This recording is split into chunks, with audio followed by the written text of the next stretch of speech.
మాజీ ముఖ్యమంత్రి జగన్మోహన్ రెడ్డి గారు ఉమ్, 65 లక్షలు పెట్టి ఉమ్, హెలికాప్టర్ వేసుకొని వెళ్ళి ఉమ్. తన మాజీ ఎమ్మెల్యే కోసం పరిగెత్తాడు. ఎందుకు పరిగెత్తాడు అనుకుంటున్నారు? 25 లక్షలు ఖర్చు పెట్టి పిన్నెల రామకృష్ణారెడ్డి గారిని నెల్లూరు జైలుకి వెళ్ళి పరామర్శించి వచ్చాడా? ఉమ్, ఏళ్ళకాళ్ళకి లోగడ సంబంధాలు ఉన్నాయి కదా. ఉమ్, నువ్వు బాగున్నావా, తిన్నావా లేదా అని అడుగుతాకి వెళ్ళారని మీరు అనుకుంటున్నారా? ఉమ్, నేను అట్లా అనుకోవట్లేదు. ఉమ్, ఆ పాత కేసులు, ఉమ్, పాత లావాదేవీలు ఉంటాయి కదా, ఉమ్, అలాంటివి ఏం చెప్పమాకమ్మా. ఉమ్, చెప్తే అందరం బుక్ అయిపోతాం. ఇప్పటికి ఆల్రెడీ మన ప్రజలు చీకొట్టారు. ఉమ్, దాని మీద జాగ్రత్తగా ఉండమ్మా.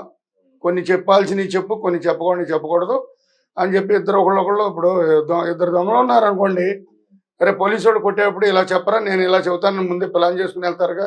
ఉమ్, దాంట్లో ఇది ఒక బిట్ అని నేను అనుకుంటున్నాను. ఉమ్. మరి బయటకు వచ్చిన తర్వాత మాట్లాడుతున్నారు, ఇన్ని రోజులైనా జనాలను మోసం చేసి నేను వాళ్ళకి అంత చేసి ఎంత చేసి అన్నాడు. చివరికైనా చంద్రబాబు నాయుడు గారు ఇచ్చిన పథకాల మూలాన్ని ఆయన గెలుపుతున్నాడు. ఆ 10% అందుకు ట్రాన్స్ఫర్ అయింది ఆయనకి ఓట్లు, అందుకే ఆయన గెలిచాడు అని అంటారు. దీన్ని ఎట్లా చూస్తారు? అలా అంటారా? ఆ, నువ్వెందుకు ఇవ్వలేకపోయా? ఉమ్, మీరు ఎందుకు ఇవ్వలేకపోయారు? జగన్మోహన్ రెడ్డి గారు షూట్గా మీకే ప్రశ్న వేస్తున్నాను. మాజీ ముఖ్యమంత్రి జగన్మోహన్ రెడ్డి గారు, వైఎస్ జగన్మోహన్ రెడ్డి గారు, వైఎస్ రాజశేఖర రెడ్డి గారు అబ్బాయి, మీరెందుకు ఈ పథకాలన్నీ కరెక్ట్గా అందరికి ఇవ్వలేకపోయారు? అందుకే మిమ్మల్ని దింపేశారు ప్రజలు. అంటే ఆయన ఇన్ని రోజులు మరి జనాల మీద దోశాడు, కానీ నెపం దోశాడు. ఈవీఎంలు అన్నాడు, జనాలు అన్నాడు, అది పోయి ఇది పోయి చివరికి ఇప్పుడు చంద్రబాబు నాయుడు మీద చేస్తున్నాడు కదా ఆయన. ఇప్పుడు నేను వాడిపోతానని భయం వేసినప్పుడు నేను ఏం పగలగొట్టమని రాజ్యాంగంలో కానీ ఉందంటే, ఆయన వాడిపోతాడనే ఉద్దేశంతో అక్కడికి వెళ్ళి పగలగొట్టాడు అన్నాడు. గెలిచే ఉద్దేశం ఉంటే అటు పెడతారా? ఆ మాట ఆయన నోటితోనే నెల్లూరు జైలు కాడ మీడియాలతో స్లిప్ అయిపోయాడుగా. అది ఆల్రెడీ జనం వింటున్నారుగా, టీవీలో వైరల్ అయిపోయింది. దాని గురించి దాచిపెట్టినా అతను దాగడు, దాచిపెట్టాలని ట్రై చేసినా మీడియా లాగవు. మీ మీడియా దాచిపెడితే ఇంకో వీడియో చూపిస్తుంది. ప్రజలు పిచ్చోళ్ళు కాదుగా. కనుక మీరు ఏదో కడుపు ఆపుకోలేక పగల కొట్టేస్తే దరిద్రం వెళ్ళిపోద్ది, మనం ఎడుదిరిగి గెలవని చేశారు. చేసేవాళ్ళు మాసిరల నియోజకవర్గంలో నీకు ఎక్కడి వరకు కాన్సెప్ట్ ఉందో ఆ కాన్సెప్ట్ మొత్తం పగలగొడితే ఒక దరిద్రం వెళ్ళేది. మళ్ళీ ఎలక్షన్ పెట్టించేవాళ్ళు. అప్పుడు అసలు జీరో కూడా ఉండేది కాదు ఓటింగ్. వాళ్ళు ఇంటో వేసుకునేవాళ్ళు, అంతవరకు సరిపెట్టుకునేవాళ్ళు, మిగతా అంతా తెలుగుదేశం పడిపోయి. ఆయన ఇంకా పిన్నెల రామకృష్ణారెడ్డి మంచి చేశాడు. ఆయన అన్యాయం జరుగుతుంది కాబట్టి అన్యాయం జరుగుతుంది కాబట్టి చేసాడు, పగలగొట్టాడు అంటున్నాడు. కానీ వాస్తవంగా ఏదైనా ఎలక్షన్ కమిషన్ సంబంధించిన వస్తువులు అంటే ప్రజలందరికీ సంబంధించి చట్టం తన చేతులు తీసుకుని ఆయనే ప్రోత్సహిస్తున్నట్టు ఉంది కదా జగన్మోహన్ రెడ్డి గారు చెప్పిన. ఇంకా ఎక్కడో ప్రభువులు ఉన్నాడు అతను. నేను వాడిపోయాను, నాకు 11 సీట్లు, 8 సీట్లు ఎమ్మెల్యే సీట్లు, 4-5 ఎంపీ సీట్లు అని ఆయన వాగ్దానాల్లో లేదు. నేను ఎప్పుడో మళ్ళీ గెలుస్తాను, మళ్ళీ ఇప్పుడే గెలుస్తాను, మళ్ళీ ఏదో బై ఎలక్షన్ వస్తుంది అనుకుంటున్నాడు. రాష్ట్రపతి పరిపాలన తెప్పిద్దాం అనుకుంటున్నాడు. 5 సంవత్సరాల వరకే నువ్వు ఎంతమందినైనా చంపించయ్యా జగన్మోహన్ రెడ్డి గారు, నువ్వు ఎంతమందినైనా కొట్టించయ్యా జగన్మోహన్ రెడ్డి గారు, నువ్వు ఎంతమంది మీద నేరాలు మోపినా, మీకు నోటికి వచ్చిన ఎన్ని మాట్లాడినా 5 ఏళ్ల తర్వాత మళ్ళీ ప్రజలు నిర్ణయిస్తేనే మీరు. ప్రజలు మిమ్మల్ని జీతాలు ఇచ్చి పెట్టుకున్నారు కాబట్టి అప్పుడు వాళ్ళని ఎన్నుకున్నారు, సరిగ్గా డ్యూటీ చేయలేదు, ప్రజలు తీసేశారు. మరి చంద్రబాబుని, పవన్ కళ్యాణ్, మోడీని ఎన్నుకున్నారు. అది. అయితే ఇంకో విషయానికి వస్తే నిన్న మొన్న చంద్రబాబు నాయుడు గారు ఢిల్లీ వెళ్ళారు. ఢిల్లీలో బిజీ గడుపుతున్నారు. ఈ రోజు కూడా గడుపుతున్నారు. దాన్ని ఎలా చూస్తారు? చంద్రబాబు నాయుడు గారు ఏమంటున్నాడంటే, ఢిల్లీలోకి వచ్చిన మోడీ గారిని, ఏమంటే నా ఆంధ్ర రాష్ట్రం నాకు ప్రజలందరూ నా మీద ఎక్కువ బాధ్యత పెట్టారు, 164 సీట్లు కూటమితోనో ఎలాగన్నా కానీ, అది నా ముఖం చూడండి, నాకు ఇచ్చిన సపోర్ట్ పవన్ కళ్యాణ్ ముఖం చూడండి, లేకపోతే ఎంపీలు అందరి పేర్లు నాకు రావు, బాగా నోటెడ్ పేరు శివనాథ్ గారులే.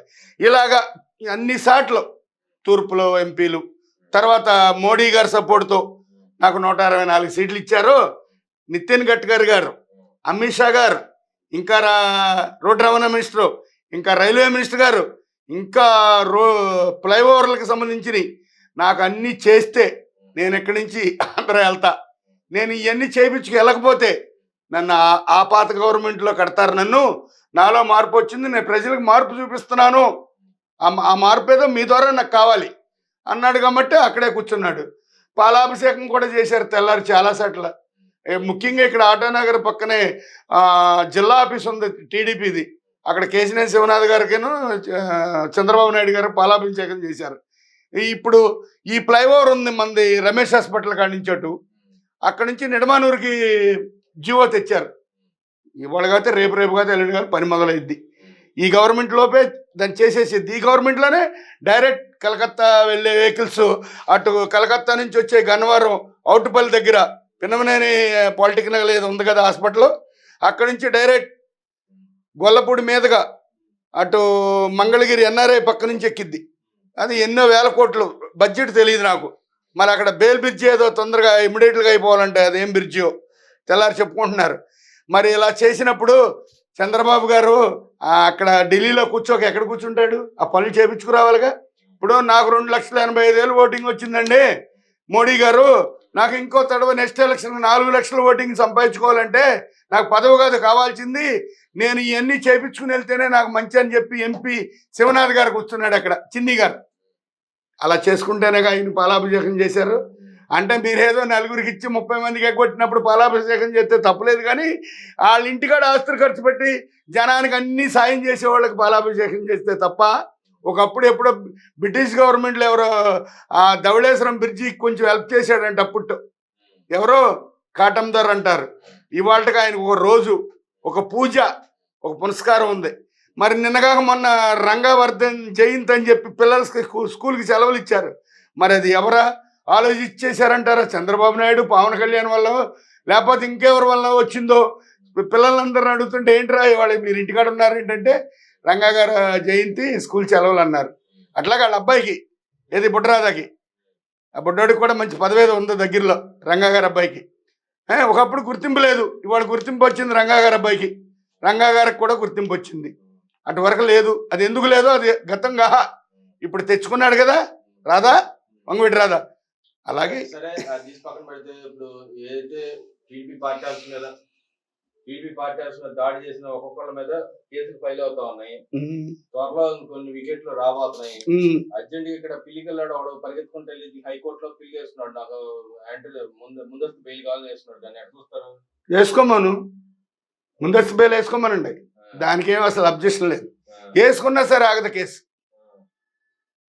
ఏమండి ఎన్ని ఫిల్ వేసుకున్నా ఏం చేసుకున్నా ఏంటి మీడియా పరంగా కానీ, ప్రజల పరంగా కానీ, కోర్టుల పరంగా కానీ, న్యాయమూర్తులు కానీ, పోలీసు వారు కానీ చాలా పర్ఫెక్ట్గా నడుస్తున్నారు ఇప్పుడు ఈ గవర్నమెంట్ వచ్చాక.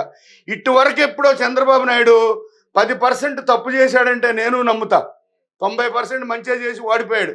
ఇప్పుడు 110 మంచి చేయాలని కూర్చున్నాడు చంద్రబాబు నాయుడు, పవన్ కళ్యాణ్. ఎందుకంటే నిన్న ఎక్కడో కాకినాడ పోర్టులో రైస్ ఎవరయ్యే ఏ రైతు కష్టపడి పండిస్తే వచ్చినాయి మీకు ఆ రైస్, మీరు ఎత్తుకెళ్ళి ఈ దేశాలకి అమ్మేసుకుంటాక ఆ రకంగా పోర్టుల్లో రైస్ తోలిస్తే ఆంధ్ర రాష్ట్రంలో పేదవాడికి అన్నమేది. దీనికి ఒక సబ్జెక్ట్, దీనికి చెప్పమని సమాధానం ముందు. నాదెండ్ల మనోహర్ మంత్రి, ఆయనేగా దానికి సంబంధించిన మంత్రి.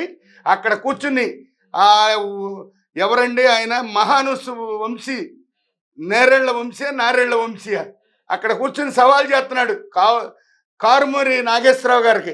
వెళ్ళలేదే, నాది కాదని చెప్పలేదే.